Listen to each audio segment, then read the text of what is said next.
I am so happy to be here.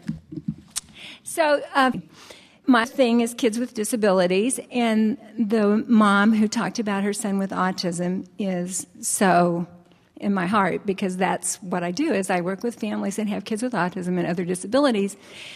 And I think we're on the edge of a new paradigm for how we can work with kids, and I'm so excited about this. So a mom wrote me this letter last week and said, "You taught me how to see and feel and know what my kid was communicating when I couldn't hear him." And it was it. Isn't that nice to know? In other words, it's the child amazing. knows. And so what has happened here? What happened? Who taught who? This child said, "I'll come forth and I won't use words, and I'll teach you to become a vibrational interpreter." And she got it. How about that? And we got it. And now I want to do it and talk about it and still keep my job.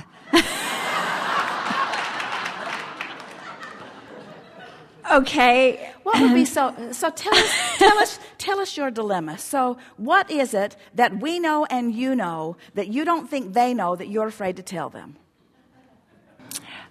Who's they?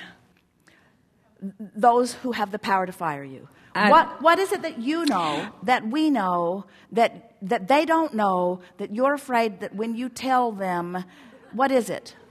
Okay, so here's my deal. So I've spent 20-some years becoming a credible academic, What is it that you know and we know that they don't know that you're afraid to tell them? It's this vibration thing. And it's about the language of okay, so... What is it that you know, that we know, that they don't know that you're afraid to tell them? That they're just wrong. Well, they know that it's not working. They know that it's not working. They haven't found the answer, so they don't have anything to crow about. What their plan isn't working. But it's like a paradigm shift. It's like a core paradigm shift. And now you're like our friend earlier. You're worried about all of those that aren't getting it. That's a pretty big burden to carry, isn't it? But when you bring it into your world and you think about one mother with one child who heard what you said and got fabulous results, doesn't that give you a feeling of wanting to tell another one? Absolutely. I'm fine with the parents. I'm totally cool with the parents. I'm totally cool with the kids. I'm less cool with my fellow faculty members. And that's why the kids were born with autism. But if the language sends people over the edge and they go, "She's a flake, she's gone into woo-woo land, she's hanging out with those Abraham people again." They'd never say that. But you know what I'm saying. We do know, because this body of work is revolutionizing this planet, and Oprah is afraid to have Abraham on her program because we're so weird. So we get what you're talking about. In other words, we're teasing you and torturing you a little bit. But it's good. We understand. Because... And a teacher is only as effective as his understanding of where the student is. And so what you're saying is, I want to find a way that I can express it and they can hear it. Yes. I don't want to express it in a way that is so far out that doors begin slamming shut before they've even heard what's going on. And that's why we're saying your interaction with one and then another will give you a sort of basis of confidence. But here's the thing that we really want to say about this specific subject, to give you sort of an end run. In other words, to give you a way of approaching it with effectiveness without freaking everybody out about it. So consider this. As I've been interacting with so many of these children, I personally can feel the power of who they are.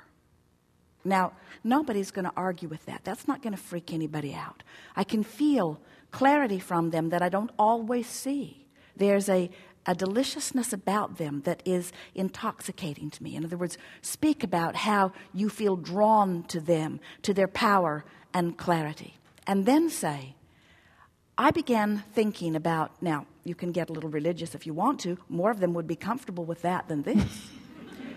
So then you can say, and I began asking myself, why would a loving God send pure, blessed beings forth as flawed and inferior. And I had to think. I don't believe that a loving God would. We must be misunderstanding. So, here they are. And if a loving God would not send them forth as flawed, that took me to the thought, maybe they aren't flawed. Maybe they're different, but not flawed. And then I thought about the basis of human interaction and how important communication is.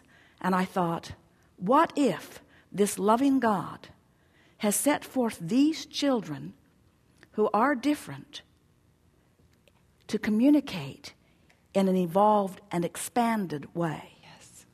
What if they have the ability to move beyond word and then say, I always thought that human was the most advanced at all. And my dog, who often knows exactly what I'm thinking, very rarely says it right out loud in a way that anyone else could understand.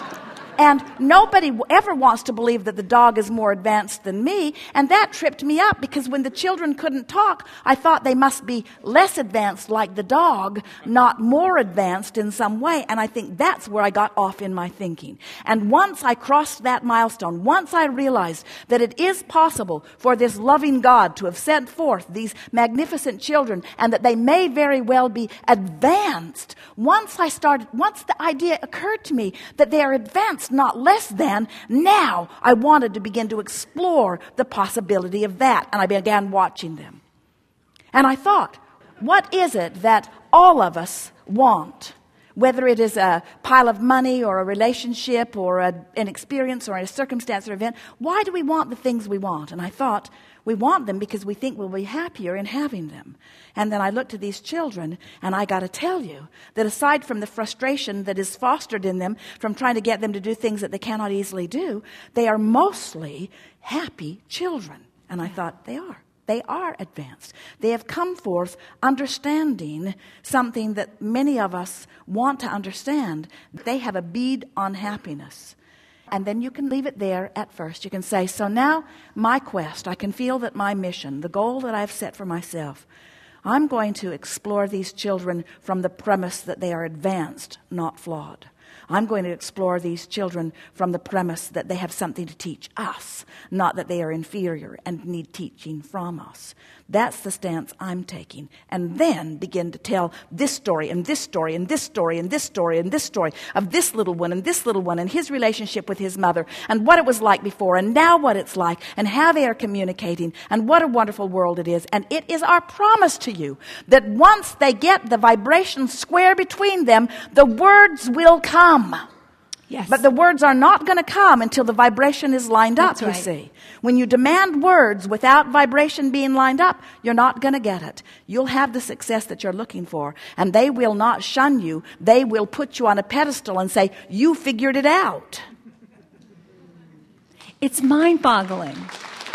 It changes our whole notion of what is intelligence and what is learning. It is at the fundamental understanding of what is human. Those are perfect words. It changes your fundamental understanding of communication as well. Because you think you're communicating through words, but you are not.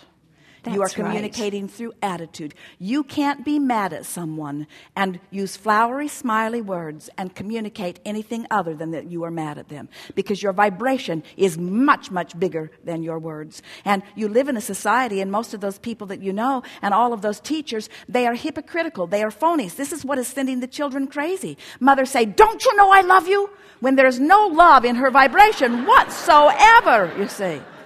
Good time for a segment of refreshment.